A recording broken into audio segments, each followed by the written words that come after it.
Hey guys, how's it going? So this is going to be a quick video on how to install these Mudflaps on a Tesla Model 3. So the first thing that you're going to want to do is you're going to wash the area. I just used soap and a microfiber cloth and kind of just like wet that area. As you can see, it was a little bit dirty.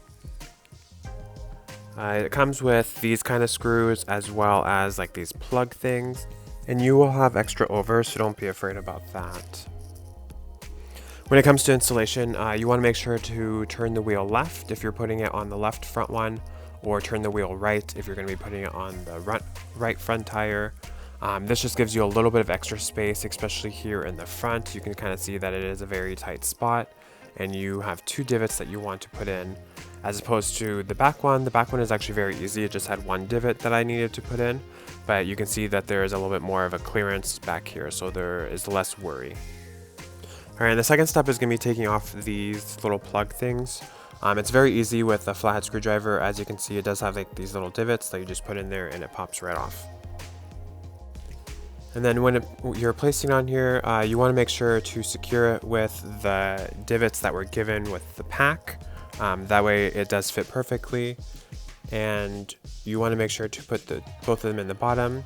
And the top part does have like this little plastic clip, so you want to make sure that the metal part clips on to that plastic, so there's a little bit more of that security. And then once you actually get these popped in, put in the cap. And for mine, it didn't have like a pre-drilled hole, so I actually used a little hook thing to drill the hole. And this one I just applied a little bit of pressure and it kind of just, made a hole. So it was actually very, very easy. And you can use like any kind of screwdriver or drill bit or anything like that, but I found that this worked the best for me. Alright, and now you can see that there is actually a hole there, so now you can actually put this screwdriver in there, and you just want to make sure to screw it obviously until it doesn't go anymore, and then it will work perfectly. And I think overall these turned out very well. Ignore the fact that my car is dirty, but I definitely do recommend these.